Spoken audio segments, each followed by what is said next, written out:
The early morning sun filtered through the curtains of a modest two-story home on Maple Street. A soft golden glow bathed the kitchen as Denise Carter stood over the counter, gently folding flour into a bowl of dough. Her 8-year-old daughter, Lily, sat at the kitchen table with her legs swinging back and forth, humming a tune from a cartoon she'd watched the night before.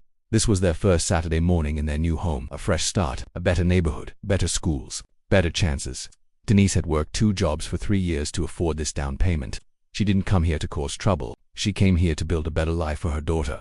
But sometimes new beginnings don't start with open arms. From the kitchen window, Denise could see her next-door neighbor, Mrs. Whitaker, hunched over her roses, carefully clipping each one as if the world depended on it. Every motion was sharp, precise, unforgiving. Lily peeked out the window and whispered, "That's her again, Mama, the staring lady." Denise didn't look up. "Eyes on your cereal, pumpkin." She never waves back. Even when I smiled yesterday, she just looked away like I wasn't even there. Denise let out a soft sigh and pressed the dough into small balls, lining them neatly on a tray. "Some people carry clouds over their heads, baby. Doesn't mean we stop shining." Lily tilted her head. "Is she a cloud? Maybe, or maybe she's just cold and needs a little warmth." Lily wrinkled her nose. "Like cookies." Denise smiled. "Exactly like cookies." Later that afternoon, the kitchen smelled of cinnamon, vanilla, and melting chocolate. Denise placed the final batch of cookies on the cooling rack, each one golden and soft, just like she remembered from her grandmother's recipe. She carefully selected a dozen, wrapped them in parchment paper, tied a soft ribbon around the package, and added a little note. "Welcome to kindness, Denise and Lily Carter." Lily stood at the door, chewing her lip nervously. "Mama, do we have to?" "We don't have to," Denise replied, slipping into her sandals. "But we choose to." She opened the front door, the summer heat wrapping around them like a blanket. Lily stayed behind on the porch as her mother walked the 15 steps to the house. Next door, Mrs. Whitaker's home was pristine. The grass perfectly trimmed, the windows gleaming, the curtains drawn tight like secrets. Denise walked up the steps and rang the doorbell. For a long moment, nothing happened. Then a shadow appeared behind the frosted glass. The door creaked open. Mrs. Whitaker stood there in a pale cardigan and crisp slacks. Her silver hair was tied in a tight bun, her eyes a stormy gray, fixed on the package in Denise's hands before rising to meet her eyes. Denise smiled warmly. "Hi there, I'm Denise. My daughter and I just moved in next door. Thought we'd bring you something sweet." She extended the cookies. Mrs. Whitaker didn't move. She didn't take the cookies. Her eyes narrowed, her lips pressed into a thin line. After a long, tense silence, she said in a dry, clipped voice, "I don't eat sugar." "Oh well, it's the thought that counts, right?" Denise tried to laugh gently. Mrs. Whitaker's voice was sharper now. "Some people think too much of their thoughts." Denise's hand froze in midair. "Have a good day," the old woman snapped. And with that, the door slammed shut. The porch shook slightly from the force. Denise stood there for a moment, the cookies still in her hand, her smile slowly fading across the yard. Lily watched in silence. Her small face showed confusion, then sadness. Denise turned, shoulders squared, and walked back. That evening, as the sun dipped below the rooftops, Denise and Lily sat on the back porch, sipping lemonade, and listening to the distant hum of lawnmowers and children playing down the street. The cookies sat untouched on the kitchen counter. "Mama," Lily asked quietly, "do people get mean when they get old?" "Not always," Denise replied, brushing a curl from her daughter's forehead. "Sometimes people get mean because they were hurt a long time ago, and they never learned how to heal." Lily thought for a moment. "So, cookies don't always work?" Denise chuckled softly. "No, baby. But that doesn't mean you stop offering them." The next morning, Lily had just sat down to color when they heard a knock at the door. Not soft, not friendly. Loud. Firm, repeated. Denise froze in the hallway. Another knock. Bam, bam, bam. She stepped to the door, peered through the peephole. 2 police officers, one in sunglasses, the other scribbling something in a notebook. She opened the door slowly. "Can I help you, officers?" "Good morning, ma'am," the taller one said, not sounding very good or very morning. "We received a complaint of harassment from your neighbor. Mind if we come in?" Lily appeared at the hallway corner, her eyes wide. Denise's heartbeat spiked. The officer's voice was crisp. "Your neighbor, Mrs. Eleanor Whitaker, claims you made her feel unsafe yesterday." Denise blinked. "Unsafe? I brought her cookies. Did you threaten her in any way?" Denise let out a breathless laugh, confused. "Of course not. I didn't even step into her home." The younger officer, a bit shorter, slightly uncomfortable, looked around the living room. "We're just here to follow up. Standard check." Lily whispered from behind. "Mama, are we in trouble?" Denise knelt beside her daughter and gently held her hand. "No, sweetheart, we're just talking." The taller cop looked around. "We have to take all complaints seriously, even if they seem trivial." Denise straightened. "Officers, if this is about cookies and a welcome note, I'm not sure what law I broke." The young officer cleared his throat. "You didn't. This is just a warning. We're documenting the interaction." Denise's face hardened just slightly. "So my act of kindness is being documented as a threat?" The taller cop didn't Answer directly. Just try to avoid any further contact with Mrs. Whittaker for now. And just like that, they were gone. The door closed. Lily looked up. I don't like this neighborhood anymore. Denise picked her up gently. Neither do I right now.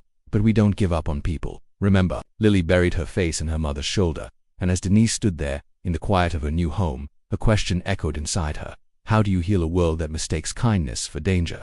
She didn't have the answer yet, but she knew it wouldn't start with silence. It would start with more cookies, more courage, and perhaps second knock, asterisk. The next morning, Denise awoke earlier than usual. The house was quiet. Too quiet. The incident with the police had left a chill in the air, a kind of emotional frost that clung to the walls. She found herself moving slower, more cautiously, as though trying not to disturb something unseen on in the kitchen. She poured herself a cup of lukewarm coffee and stared out the window at the neighbor's yard. Mrs. Whittaker's roses were blooming beautifully, their rich crimson petals glowing like rubies in the sun, but they couldn't mask the cold hostility that lingered just beyond the hedges. Denise wondered what kind of person you had to see a plate of cookies as a threat. Was it about her skin, her presence, her daughter's laughter echoing in the yard? She didn't have time for speculation. She had to keep moving, because black women like her didn't get the luxury of standing still. Later that day, while Lily was coloring quietly in her room, Denise opened her laptop and began typing a letter. Not to complain, not to accuse, just to clarify. Dear Mrs. Whittaker, I understand that sometimes kindness can feel unfamiliar, especially when it arrives at your door without warning. But I assure you, my intentions were only neighborly. I hope you can one day find comfort in peace, not suspicion. Denise Carter. She printed it, folded it neatly, and slid it into an envelope. But instead of knocking, this time she slipped the letter under the old woman's door silently and walked away. That evening, as the sky turned lavender and crickets began their nightly chorus, there was no response. Not a knock, not a note, not even a glance. Until around 9 p.m. When Denise took the trash out, she noticed something strange. Her garbage bin, empty, clean, rolled neatly back to her curb. It had never been done before. She looked across the lawn. The curtains in Mrs. Whittaker's window fluttered slightly. A silhouette moved behind them. She'd read the letter the following morning. Lily raced into the kitchen with excitement in her voice. Mama, Mama, there's something on the porch. Denise wiped her hands on a towel and followed her on. The welcome mat sat a single piece of paper, folded once. No envelope. She picked it up and unfolded it. A single sentence was written in jagged cursive. I don't like noise or surprises. No signature. But Denise didn't need one. She stared at it for a moment, lips pressed together. Then, a strange calm came over her. She may not like surprises, Denise muttered, but she's finally responding. And that was something. That night, Denise decided to bake again. Not cookies. Banana bread. The kitchen filled with the warm, nutty scent of ripening bananas and toasted walnuts. Lily helped this time, carefully placing chopped pecans on the top of the loaf. Denise wrapped it up just as neatly as before, but this time left it on Mrs. Whittaker's porch with no note, no knock. Just presence, just kindness. Then she walked back into her home and didn't look back. 2 days passed, no police, no knocks, no notes. But then something else happened. While Denise was watering her front lawn, she noticed a small white paper bag sitting beside her mailbox. Inside a stack of recipe cards. Dozens of them. Each handwritten in the same jagged cursive. Lemon bars, carrot muffins, peach cobbler, scones. No explanation. Just memories passed through food. Denise stood frozen in her front yard, a swirl of emotion overtaking her.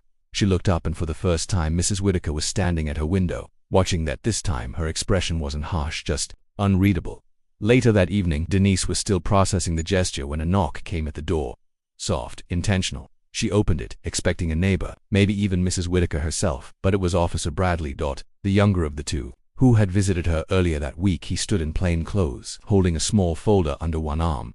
Good evening, Miss Carter, he said gently. Denise raised an eyebrow. Is everything okay, officer? I'm not here officially, he replied. Mind if I speak for a moment? She hesitated, then opened the door wider. Sure, come in.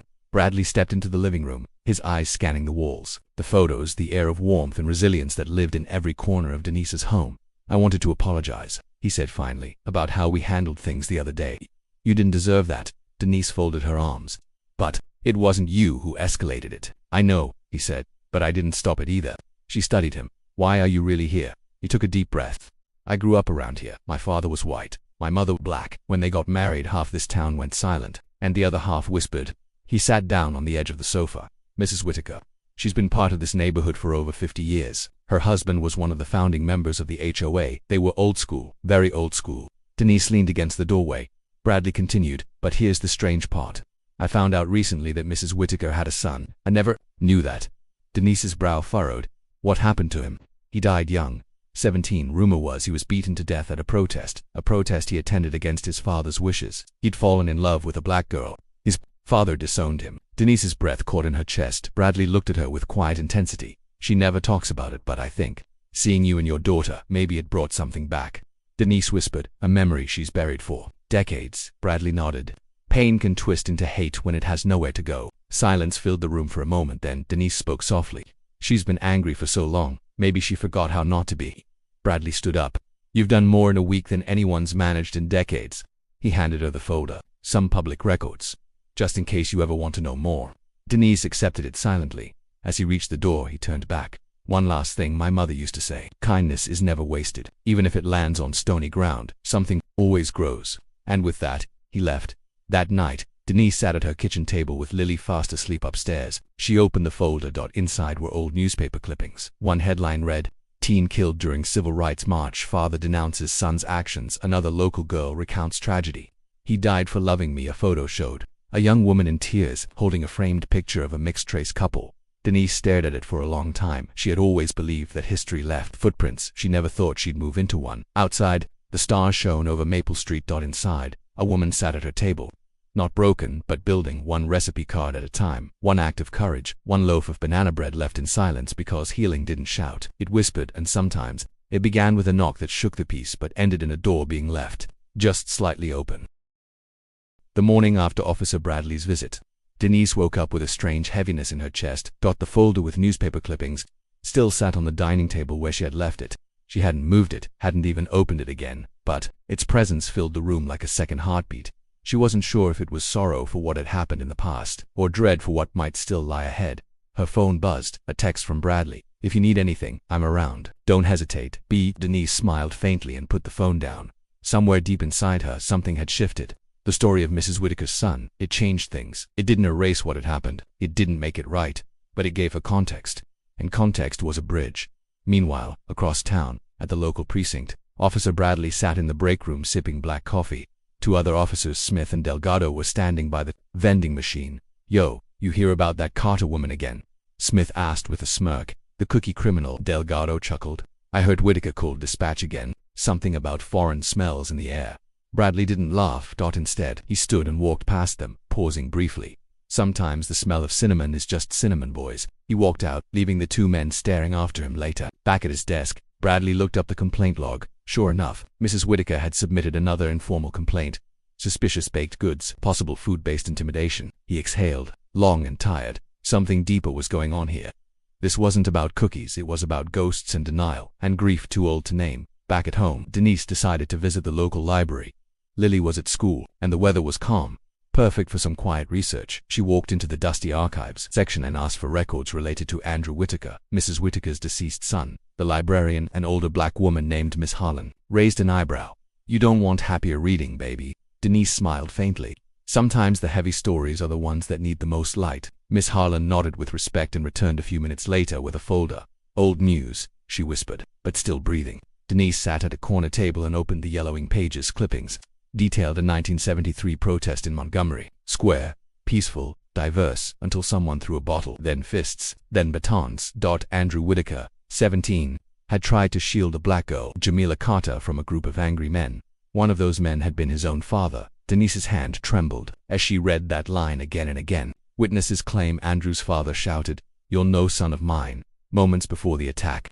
Andrew died from internal bleeding. His father was never charged. Mrs. Whitaker never spoke publicly about the incident. Not once. But Jamila did. She'd written an op-ed a year later titled, "He loved loudly, and that's why he died."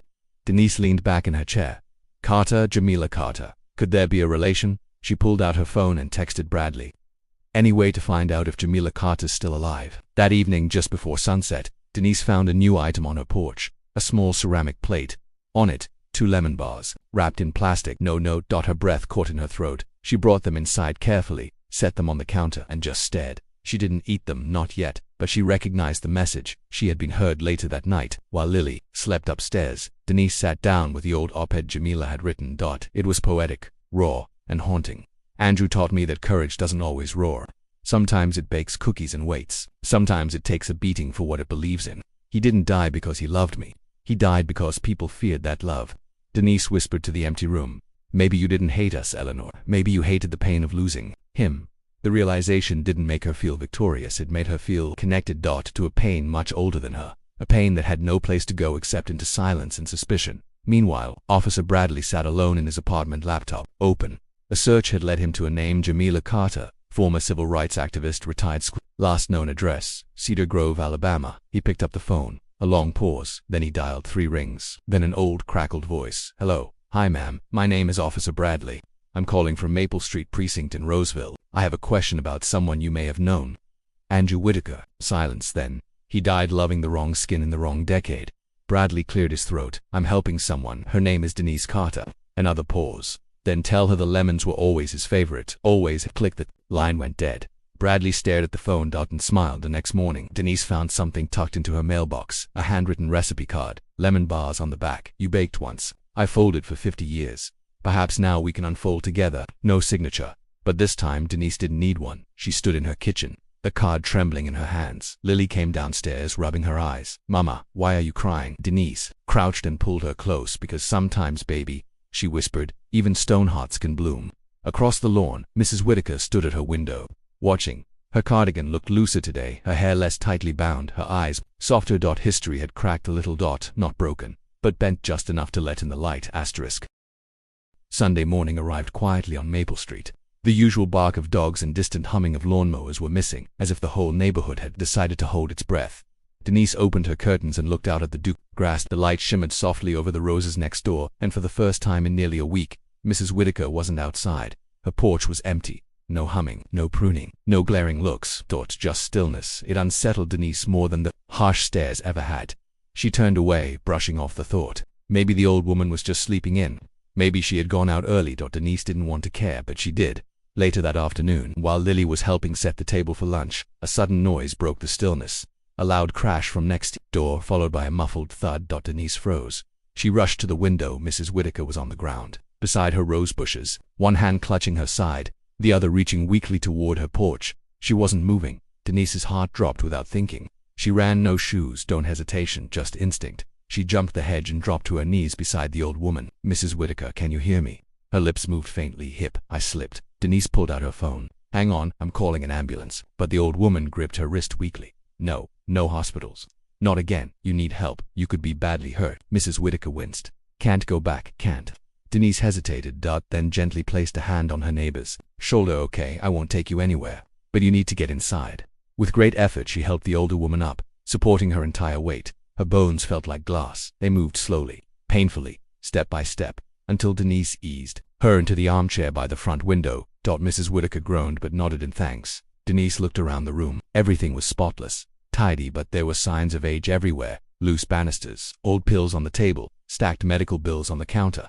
How long were you lying out there? Denise asked gently. An hour, maybe more. Why? Didn't you call for help? Mrs. Whitaker closed her eyes. Because I thought no one would come. Denise knelt beside her. I did. Silence. The old woman looked at her, expression unreadable, then whispered, so did he.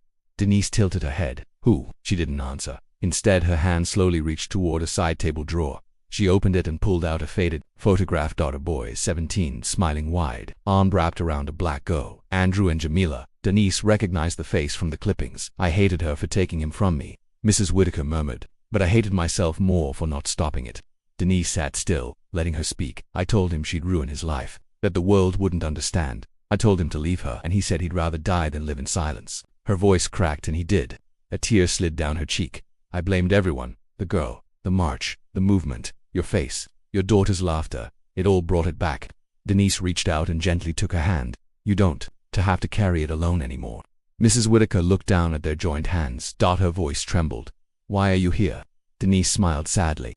Because sometimes the people who least deserve kindness need it the most. 2 hours later, after making sure she was settled and had pain medication, Denise returned home. Lily stood at the door, eyes wide. Mama, why were you next door? Denise bent down. Because Mrs. Whitaker needed help. She fell. Lily looked surprised. Is she okay? She will be. Lily thought for a moment. Can I draw her a picture? Denise kissed her forehead.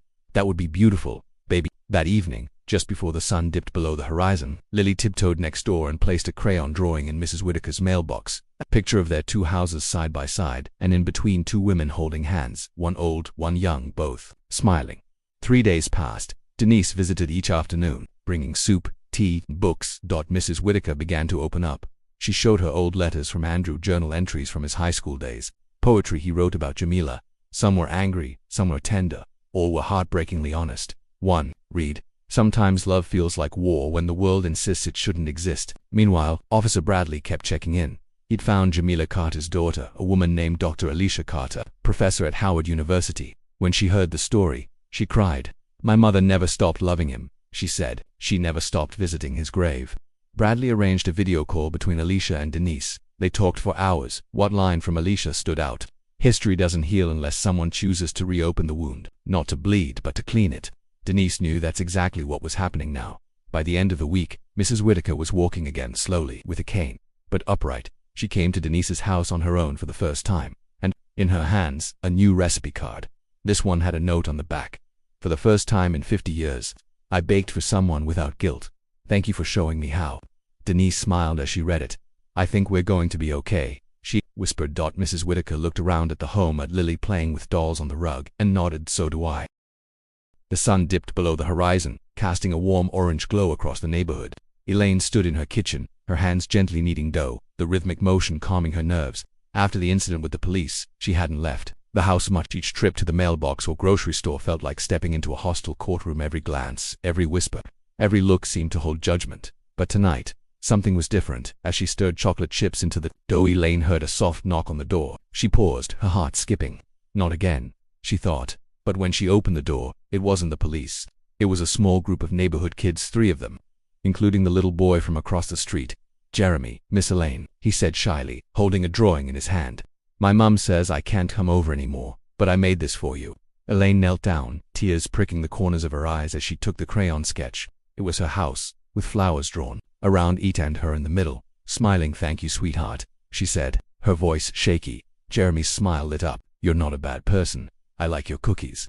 That simple truth cut through the noise of everything else as the children scurried off. Elaine looked at the street. Across the road, she saw curtains move in Susan's window. The same Susan who called the police. The same Susan who hadn't left her house since. Elaine turned to her kitchen, pulled a tray from the oven, and let the smell of fresh cookies fill the air. This time, she wasn't baking to make friends. She was baking for herself, for healing. But maybe, just maybe, there was something bigger at work. Later that evening, as she set a new tray of cookies on her windowsill to cool, she saw Susan walking her dog. It was the first time in weeks their eyes met. Susan hesitated, then nodded. It wasn't a smile, it wasn't forgiveness, but it was something, a beginning. And Elaine, standing in the warm light of her home, knew one thing. Stories like hers weren't meant to end in bitterness. They were meant to rise, like bread in the oven, transforming with time and warmth. The rain tapped gently against the windows the next morning, and Elaine sat curled up in her favorite chair, sipping tea and rereading an old mystery novel. For once, her heart wasn't racing. There was a new stillness in her home, a fragile peace settling in. Suddenly, a knock echoed through the hallway. Not soft like Jeremy's knock the night before. This one was firm, purposeful. Elaine stood, set her cup down, and made her way to the front door. Standing on the porch was a man she didn't recognize, mid-50s, dark trench coat, a trimmed beard. Behind him, a black sedan idled quietly at the curb. He removed his hat and spoke with calm authority. "Miss Elaine Thomas?" "Yes," she replied cautiously. "My name is David Carter. I'm an attorney with the Civil Rights Division. I represent a private benefactor who recently saw a news segment about your situation." Elaine blinked, confused. "I don't understand." Mr. Carter handed her a leather-bound folder. Inside were photographs, a letter, and legal documents. "Your story, Miss Thomas, was broadcast briefly during a local news piece on racial profiling. It reached a pair of eyes that weren't supposed to be watching." Elaine looked up. "Client is a well-known philanthropist. He grew up in a neighborhood like yours. He asked me to personally deliver this offer. Legal representation for any civil action you wish to pursue, and a community initiative grant if you're open to helping build bridges in this town instead." Elaine sat down hard on the arm of the couch, breath caught. I don't know what to say." "You don't have to say anything today," Mr. Carter said. "But I will say this. People like you, Miss Thomas, they don't just endure, they change things whether they want to or not." He left her his card and nodded. "Take your time. We'll be here when you're ready." As the sedan drove away, Elaine sat in stunned silence. The folder clutched in her lap. The story wasn't over. It was just beginning to turn. The news of Elaine's encounter with Mr. Carter spread quietly at first, whispers at the grocery store, murmurs in the post office, but by the end of the week it was no longer whispers. It was a headline in the Madison Gazette: "Widowed nurse stands tall against racial injustice, town divided, or awakening." Elaine hadn't asked for attention, but now, there it was in a voice. Her neighbors began to treat her differently. Some offered kind words and cast, others averted their eyes. But the children, they were the first to change. Jeremy, walking with Elaine to the corner store one afternoon, noticed it first. "That's Mrs. Thomas," a young girl whispered to her brother, which stood up to the police. Elaine smiled softly. She wasn't a hero, just someone who finally stopped being silent. Then came the invitation to speak at the local church. Reverend Miles, a black pastor who'd known Elaine's husband years ago, called her personally. "They need to hear you," he said. "From you, it'll mean something." That Sunday, Elaine stood in front of a packed congregation, black, white, young, old. She told her story plainly, not with anger but with clarity. "I was afraid to speak up, afraid that no one would believe me. But I realized silence was a form of permission, and I can't permit this anymore." The applause was quiet, respectful, but the standing ovation afterwards spoke volumes. From that day forward, Elaine wasn't just the widow who raised a child on her own. She became a voice, a reminder that even in a broken town, dignity could shine through cracks in the system. And then, something truly unexpected happened. A letter arrived. It was from Officer Tim Reynolds, the younger of the two officers from that night, the same one who had mocked Jeremy's tears, the same one who refused to listen. Elaine opened it with trembling hands. "Mrs. Thomas, I've thought about that night every day since it happened. I've since been placed on suspension, but this letter isn't about my job. It's about what I saw that night, and what I failed to see. You reminded me of my own mother, and your son, he reminded me of myself at that age, scared, alone. I don't expect forgiveness, but I do hope you'll consider meeting me, not to forget, but maybe to understand." Elaine didn't know what surprised her more, the letter itself, or the genuine weight behind the words. She folded it gently and placed it in the drawer next to the photographs of her husband and Jeremy. Maybe, just maybe, this town was starting to change.